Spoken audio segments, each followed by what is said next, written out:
Buonasera, buonasera a tutti, benvenuti a questa nuova puntata di Effetto Serra, il talk show su social. Oggi parliamo di musica di altissimo livello. Ho l'onore, il piacere di avere come ospite Simone Bracconi, maestro di viola, prima viola al Teatro della Scala di Milano. Grazie per essere qui innanzitutto, buonasera maestro. Buonasera, buonasera.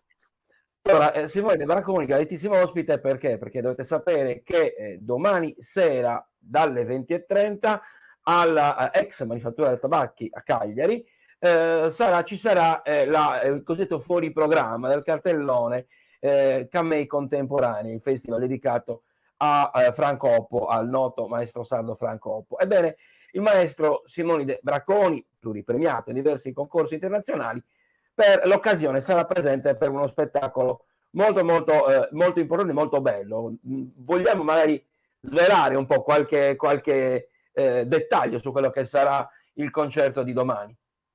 Sì, allora il domani mi vede protagonista in duplice veste, quella di esecutore e anche quella di direttore d'orchestra e ovviamente preparatore di questa orchestra. E il programma prevede il primo brano, il concerto per viola e orchestra di Franz Hofmeister, è uno dei, diciamo, pezzi più conosciuti nel repertorio violistico, un pezzo classico, in cui io sarò appunto il solista. E il secondo brano, invece, ho pensato di introdurre un brano di mia composizione, perché oltre ad essere esecutore di viola d'amore, sono anche compositore. Ho studiato composizione proprio a Roma, al Conservatorio di Roma. Poi ovviamente diciamo, la mia carriera ha preso una strada un po' diversa, ma la composizione è sempre rimasta una mia grandissima passione. E allora ho pensato di presentare al pubblico questo mio lavoro, che risale al 2014, e si tratta di un pezzo per solo orchestra d'archi intitolato Musica per archi.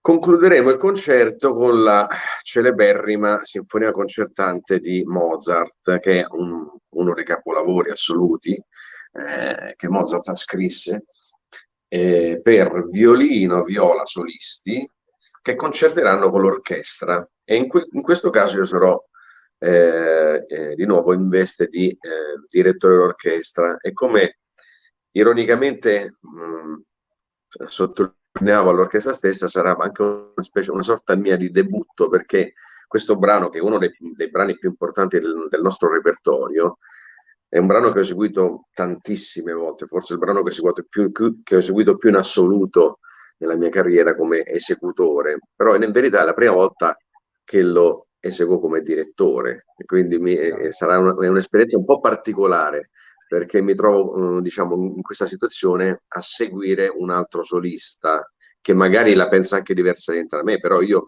essendo direttore, devo un po', diciamo, sempre seguirlo, ecco. Quindi magari le cose che io farei diversamente, devo adeguarmi a quello che mi propone il solista. Quindi è un'esperienza molto molto interessante, devo dire. Dirigerà l'orchestra Cadossene diciamo così, grazie al contatto anche con il maestro Giacomo Medas, dell'Associazione Incontri Musicali, che poi di fatto organizza il concerto, giusto? Assolutamente, infatti colgo l'occasione per ringraziarlo per questo preziosissimo invito, perché pur essendo in un periodo di ferie, come diceva l'orchestra, per me questa è una gioia così grande, quella di poter dirigere e suonare, e tra l'altro suonare anche la mia musica. Quindi anzi, mi correggo, non duplice veste ma triplice veste, perché direttore, solista e anche compositore, quindi è un po' quasi un record, direi. Quindi lo ringrazio per questo invito. Il rapporto con la Sardegna, è già capitato di suonare da queste parti? Sì, ho suonato tante volte, penso di aver suonato un po' dappertutto. Adesso francamente a Cagliari diverse volte, anche a Sassari, a Arzachena, ho suonato anche in Olbia. Conosce bene la Sono- terra, insomma. Ecco, diciamo la verità, la conosco bene, ma come io ho girato un po' tutto il mondo, ecco, con questo lavoro che faccio, però io ho visto soprattutto alberghi e aeroporti. Raramente mi è capitato di potermi fermare e andare a vedere la città o la regione o la terra, ecco. In questo caso però è stata un po' un'eccezione, perché mi sono portato dietro la famiglia, e adesso noi siamo alloggiati in Costa Rei, un bellissimo posto, io faccio avanti e indietro, quindi ho unito, diciamo, l'utile al dilettevole, come si dice. Quindi il quarto ruolo è quello da turista, mettiamola così. Esatto, giusto. Come maestro, come grande professionista, in questa occasione, nell'occasione ricordiamoci, domani alle 20:30, è più per la tradizione o più per le riletture? Perché poi ci sono ovviamente anche suoi colleghi che in qualche modo, pur mantenendo fedeli ovviamente, lo spartito danno comunque una loro impronta. Ecco, in questa occasione rimane fermo quello che è, ovviamente a parte la sua opera, ci mancherebbe altro, però parlo ovviamente di Mozart, parlo anche dell'altra opera, no? Quella di Hofmeister. Ma guardi, non so, io non me la sentirei di catalogare così una lettura tradizionale oppure moderna. Io cerco semplicemente di eseguire un'opera mantenendo il più possibile una fedeltà al testo, però filtrato da quello che è la mia, diciamo, la mia esperienza musicale, quindi la mia anima musicale. Quindi non mi pongo questo domanda. Se una cosa mi piace, la faccio senza pormi la domanda, ma magari qualcuno può dire che così è troppo tradizionale o troppo moderno. Seguo semplicemente, diciamo, il mio gusto, il mio istinto, che però, ripeto, non è una cosa così buttata lì al momento, è frutto di anni e anni di studio e di esperienza. Diciamo che in questo caso la musica non ha tempo, indipendentemente dal fatto che possa essere del 600, del 700 e riportato ai giorni nostri, credo che sia, come si dice, atemporale, ecco, mettiamola così, cioè senza poterla catalogare in spazio e tempo, giusto? Assolutamente, beh, certo, sono opere immortali, insomma, penso fin quando esisterà l'umanità la gente vorrà ascoltare Mozart. Bracconi Ecco, a non lo so, proposito, Mozart sì. sì, sì, ma dico, a proposito di opere musicali, credo che ci sia anche, non so se la pandemia ha fatto questo, probabilmente potrebbe essere anche un tassello di un puzzle più complesso, credo che ci sia nuovamente una, come posso dire, un approccio a ciò che è bello, in questo caso parliamo della musica, ma in generale all'arte, alla cultura. È una mia sensazione o anche lei dal suo osservatorio ha avuto questa sensazione? No, no, io le do perfettamente ragione, è una cosa che ho notato un po' a pelle anche io, ma io ho notato proprio una voglia di nuovo da parte dell'umanità di tornare a impossessarsi dei propri spazi, no? Delle proprie gioie, no? Quindi tutto ciò che è il bello. Io vedo anche a livello turistico, quando vado in giro, vedo un fervore, no? Anche un entusiasmo. E quindi la musica ovviamente fa parte di questo mondo e quindi anche il nostro mondo, per fortuna, diciamo, mi sembra che sia attraversato da questa ondata, no, di positività. Quindi spero che duri e anzi sia sempre maggiore. Di tutte le esperienze, di tutti i premi, basti pensare al premio, ai premi internazionale Colonia, quello in Inghilterra e tantissimi concerti che ha fatto, un'esperienza in particolare che lei si ricorda, che rimane nel cuore? Beh, direi che il ricordo più bello che ho è quando nel 1994, io avevo 22 anni, e tentai il concorso di prima viola al Teatro La Scala di Milano, quindi da Roma, io sono nato a Roma, abitavo ancora con i miei genitori, presi il treno, andai su, non conoscevo assolutamente nessuno, né della commissione né dell'orchestra. Io semplicemente i concerti della Scala li vedevo su Rete 4, perché all'epoca c'era questa bellissima tradizione che purtroppo dopo è stata abbandonata, ma io sono cresciuto con quei concerti, trasmettevano sempre o la mattina presto o la sera molto tardi questi concerti dal Teatro La Scala, quindi io queste persone le vedevo in televisione in questi concerti. E quindi poi andai a fare questo concorso, che sono concorsi ovviamente internazionali molto, molto competitivi, molto duri. Certo, immagino. Io ero anche molto giovane, quindi ci andai molto preparato, ma forse non così fiducioso, insomma, perché dico, ma chissà, figurati se scelgono uno così giovane. La incoscienza dei 20 anni, Di diciamo, più o meno. coscienza, sì. E poi quando Muti, il maestro Muti era in commissione nella finale, che fece proprio nel teatro, quindi si immagini io a 22 anni nel teatro La Scala da solo sul palcoscenico con la commissione sotto che mi guardava dal basso verso l'alto, ho dovuto seguire un po' il programma. eravamo 3 finalisti. Mi ricordo quando mi fece scendere, mi comunicò la vittoria di questo concorso, fu un momento di estrema gioia. Poi successivamente, mi ricordo, non esistevano ancora i cellulari, o perlomeno io non lo avevo. Quando lo comunicai alla mia famiglia, in particolare a mio padre, mi ricordo che lui un po' scoppiò a piangere. Questo è qualcosa che mi è rimasto molto in mente. Ecco, l'orgoglio di arrivare, io voglio fare prima un passetto indietro, l'amore per la musica, in questo caso per la musica classica, perché è normale, diciamo, innamorarsi della musica moderna o comunque contemporanea. Invece innamorarsi della musica classica a un'età molto giovane, non so se è così comune, ma arrivare appunto fino a diventare prima viola del Teatro alla Scala, diciamo da dove nasce la scintilla che fa scoppiare questa passione. Innanzitutto io non farei una grossissima distinzione tra musica, diciamo, musica leggera, cosiddetta leggera, e musica classica. Io farei una distinzione tra musica bella e musica brutta. Perché, Quello.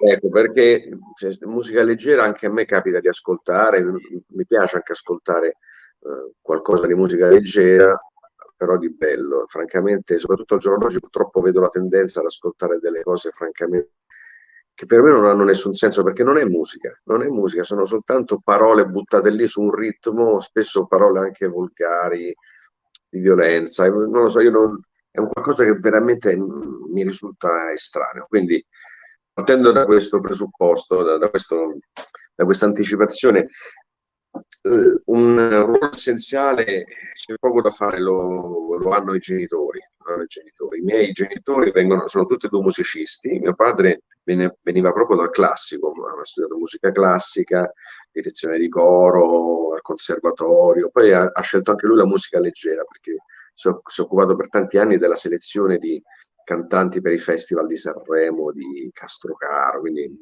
era una sorta di talent scout, no? È stato un importante talent scout.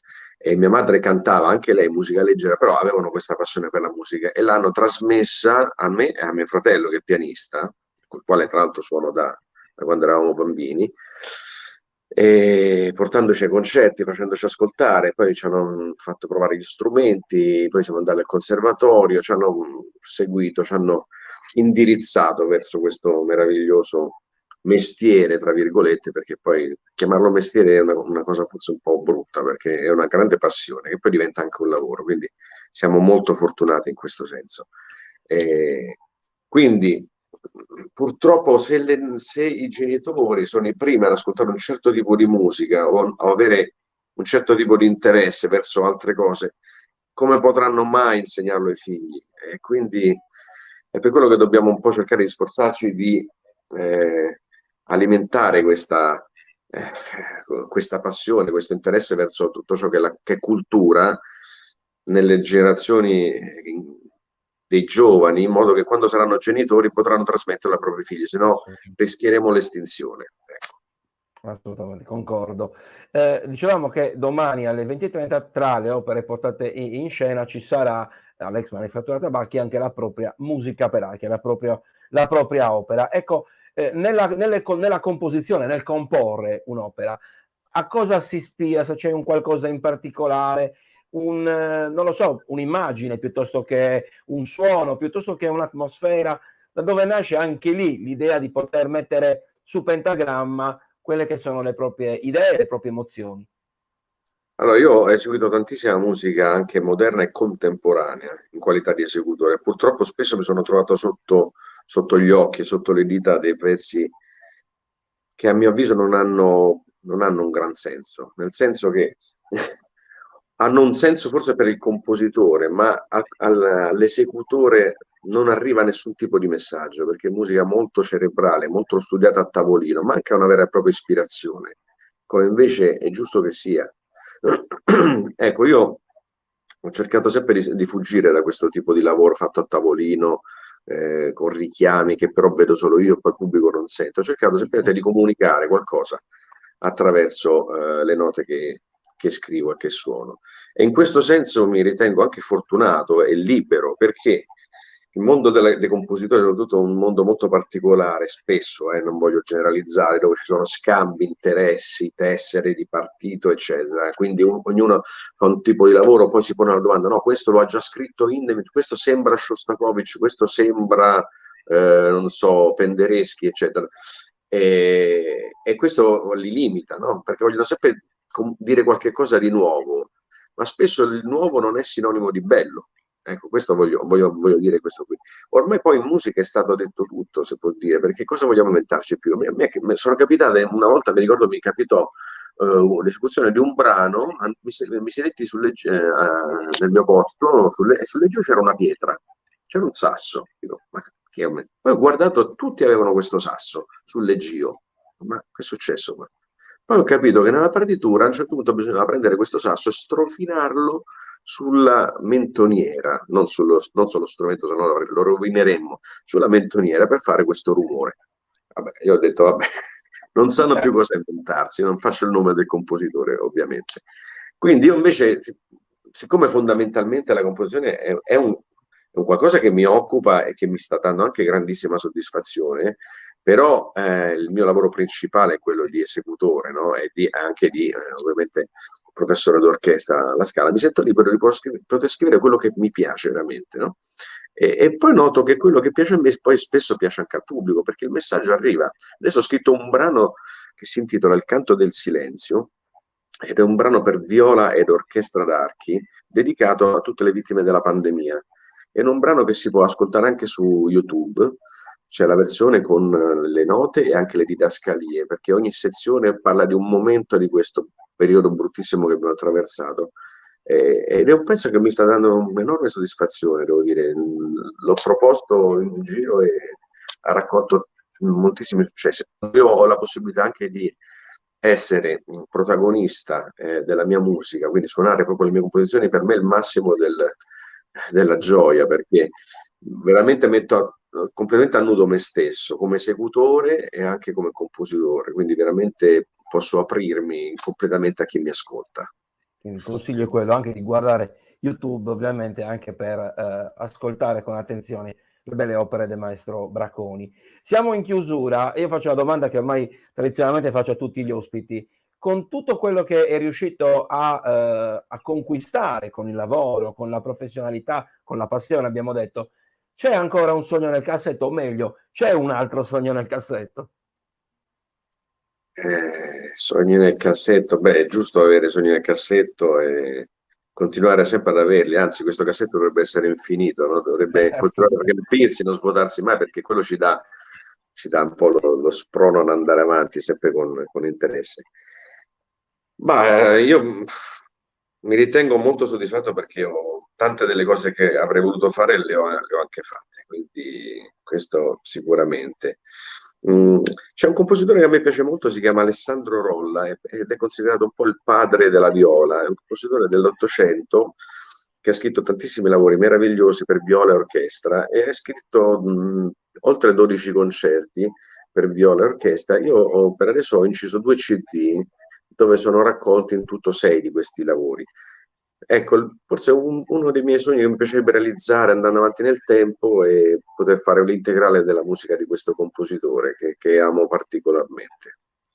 E questo è un sogno che ovviamente ci auguriamo possa esaudire molto presto. Allora, io ricordo ancora una volta, maestro Simoni De Braconi, domani all'ex Manifattura Tabacchi in Vico 1° 20 settembre a Cagliari per lo spettacolo Fuori Programma, portato in scena appunto nel cartellone, all'interno del cartellone Camei Contemporanei, organizzato dall'associazione Incontri Musicali. Ricordo ancora una volta, bisogna prenotarsi, ovviamente anche per il discorso Covid che dicevamo, per quanto riguarda la prenotazione dei posti.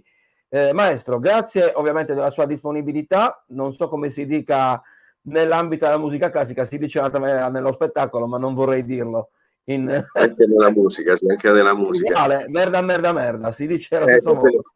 Se mi permette, l'ultima cosa, volevo anche fare i complimenti all'orchestra perché sono giovani, questi per lo più sono tutti giovani, ecco, però ho notato veramente uno spirito di collaborazione molto positivo, un grande interesse e anche tra di loro vedo che ognuno propone delle cose, gli altri ascoltano. Spesso infatti diceva, ma siete bravi perché vedo quando, non so, quello fa notare qualcosa a quell'altro, l'altro è tutto tranquillo e gli risponde, invece spesso andando avanti si trova, non ci sarà sempre questa atmosfera, ecco. Quindi ho apprezzato Ecco, molto anche questo spirito di collaborazione, ecco, tra di si loro. dice sempre seminare per poi raccogliere. Se questi sono diciamo, la parte iniziale, insomma, metà del lavoro è compiuto, perché significa che il gruppo cresce e che l'orchestra è un tutt'uno, non sono tanti elementi che si sommano, no?